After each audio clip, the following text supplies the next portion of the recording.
मान्य केलं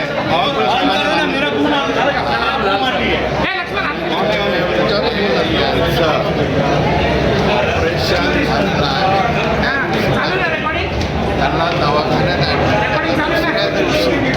झाकून लपवून नाही, दिवसा म्हणजे त्यांच्या स्वतःच्या निवासस्थानी भेटलं, त्यांच्या निवासस्थानी भेटलं, तब्येतीची विचारपूस करायला, तब्येतीची विचारपूस आणि लढा हे दोन वेगवेगळे प्रकार आहेत.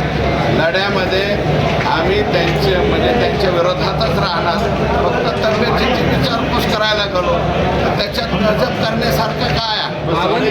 तुमची पण भेट झाली, बावनकुळे आणि तुमची पण भेट झाली. माझ्या आणि बावनकुळे साहेबांची आता भेट होईल. तुम्ही बावनकुळे साहेब आणि माझी आता भेट होईल. बावनकुळे साहेब असं म्हणाले की माझी धनंजय मुंडे आणि धस यांची 4.5 तास चर्चा झाली. त्यांनाच बोला, मला विचारू नका. मी जे परवा त्यांना भेटायला गेलेलो आहे ते धनंजय मुंडे यांच्या तब्येतीची चौकशी करायला गेलेलो आहे आणि तब्येतीची चौकशी करणं याच्यात गैर नाही. संतोष देशमुखचा लढा आणि तब्येतीची चौकशी याच्यामध्ये कसल्याही प्रकारचा काही संबंध नाही. होऊ नये, कोणाची मध्यस्थी नाही, काय रात्रीच्याला दवाखान्यात नेलं होतं का, दवाखान्यात भरणे मामाने दवाखान्यात नेलं होतं अशी तुम्हाला माहिती मिळाली, म्हणून मी त्यांच्या निवासस्थानी राहून आलो. या सगळ्या भेटीनंतर पुढे काय चर्चा झाली?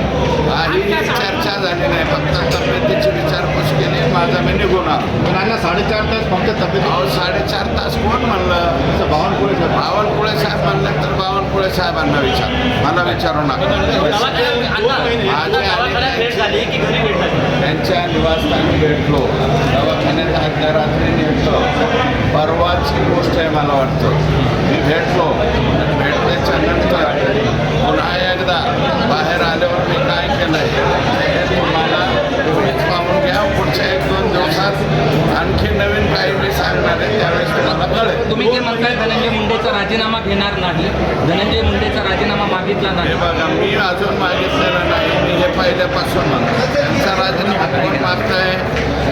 ज्यांच्या पक्षाचेच लोक आणि सर्व लोक, इतर लोक जे आहेत ते राजीनामा मागतायत. त्यांचा पक्ष, त्यांच्या पक्षाचे वरिष्ठ त्यांच्याबरोबर राहत आहेत. त्यांचा राजीनामा घेणं न घेणं हे सर्वस्वी अजितदादा पवार यांच्या हातात आहे. लढा सुरूच राहणार